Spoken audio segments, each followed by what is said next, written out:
Lecture 10C. After studying the text, working the problems in the textbook, and watching this lecture, you should be able to list and explain assumptions required for accurate probabilities from the t-distribution, explain how random assignment affects cause and effect conclusions, and define power and explain the factors that affect power. This whole course has been about learning the math and the foundations behind being able to reach correct conclusions using statistical evidence. Remember, a good conclusion describes the relationship of the dependent variable to the independent variable, often utilizing values, magnitudes, or confidence interval limits. The question is, are there considerations that should temper your description of the relationship of the dependent variable to the independent variable? Well, the first thing you need to consider in these things that should perhaps temper your enthusiasm for conclusions are whether the assumptions of a particular statistical test have been upheld or whether they've been violated. The two-sample t-test, our most recent test that we've looked at in this course, has a few assumptions. The first being that the dependent variables be interval or ratio level. Doing a t-test with nominal or ordinal dependent variables doesn't work because those two types of variables cannot have means and standard deviations calculated without violating other mathematical principles way back from the beginning of this course. The next thing is this thing called independence of samples. Basically, this is saying that the scores that you get in one group cannot have influenced or been influenced by the scores in a second group. Now, in a research design, the things that you want to consider for independence of samples are, is there a situation where maybe the treatment that you've used in group A could have, what's the word I'm looking for, worked its way into group B. I guess the best example I can come up with is, what if you were trying to compare the effectiveness of an online course versus a face-to-face course in statistics, maybe this course in particular. Well, the online course using these lectures as a primary source of instruction versus the face-to-face course, which might use a face-to-face version of these lectures with me actually standing in front of you and delivering. The question is there going to be a difference in student achievement in those two courses? Well, typically I make these lectures available to my face-to-face students so that if they miss class, or if class they were just having a bad day, or they didn't get complete notes, or it just went too fast for them, that they can go back and review the lectures as another source of instruction. So this would be an example where the treatment of the online lectures would have bled into both groups, so you couldn't really consider the samples to be independent. So that's just one example of how a design might affect the independence of the samples. Now, obviously there's an exception here in the paired t-test where you have the same people or matched up people being used and then the different score being found.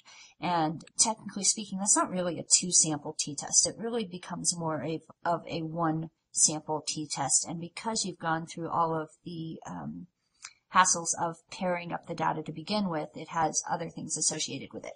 If you go on to take an intermediate stats course, this would be an example where you would study the assumptions of something called an analysis of covariance, where you have a pre-test and a post-test, or a repeated measures design, where you take the same measure by the same person over and over and over again.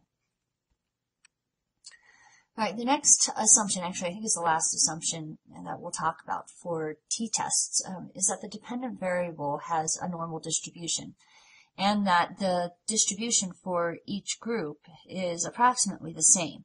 If you look on an SPSS printout, which you may see in the future, oftentimes what's run is the Levene's test of homogeneity of variance.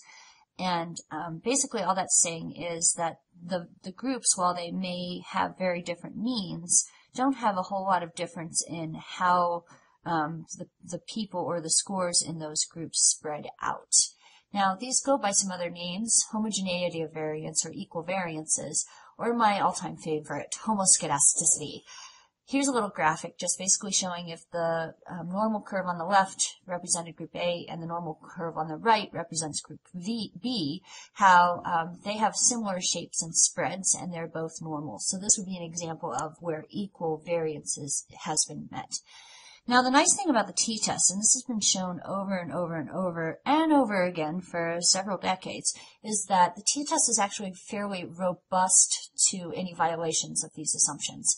And in fact, regularly speaking, researchers will perform t-tests using data that are not normal and data that do not have equal variances, and their conclusions have been shown to be upheld both mathematically and practically.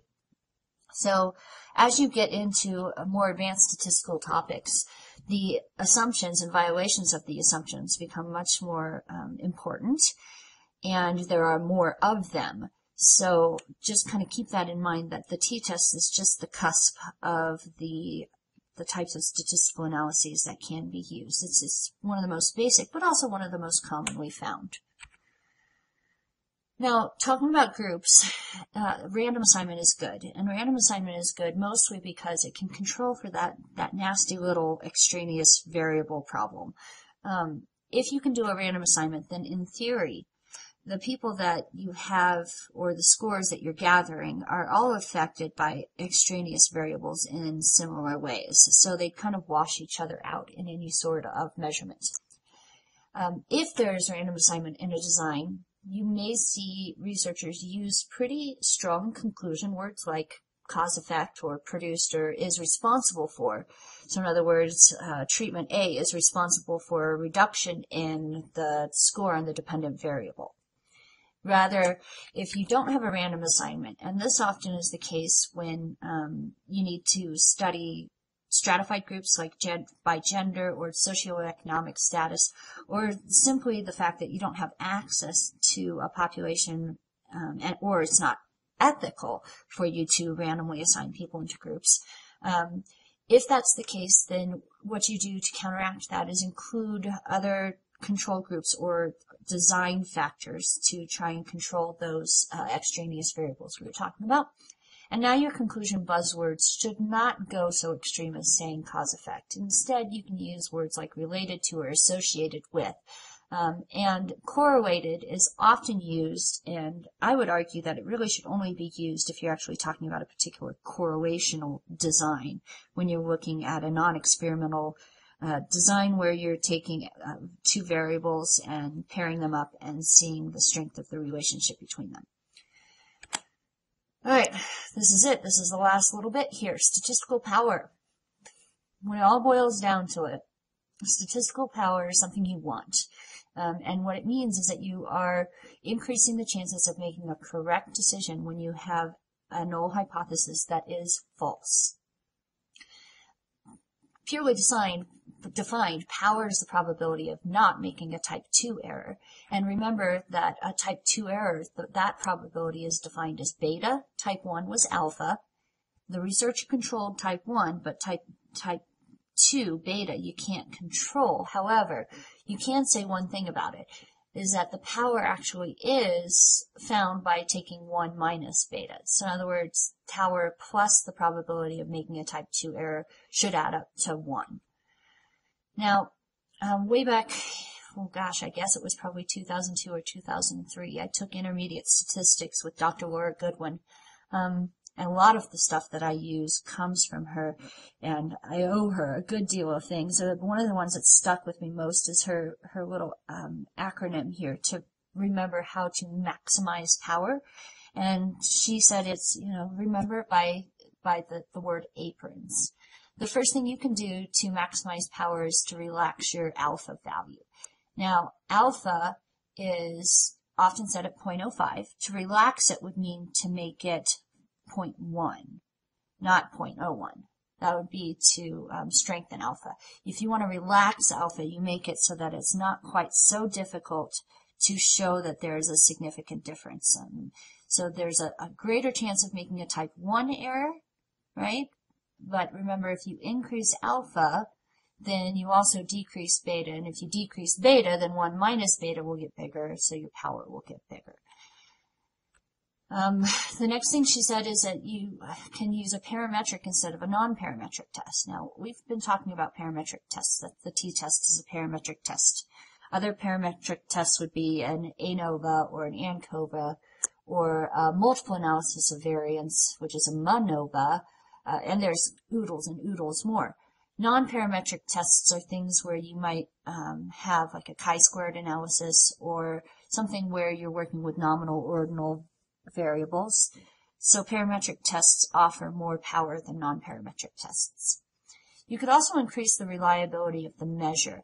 Reliability means that if you use the same measure over and over and over again, you're going to get similar scores on that measure.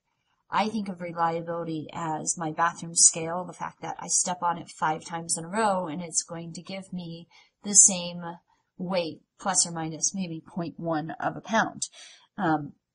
Validity is a different subject all entirely, and validity is where it's actually measuring something accurately.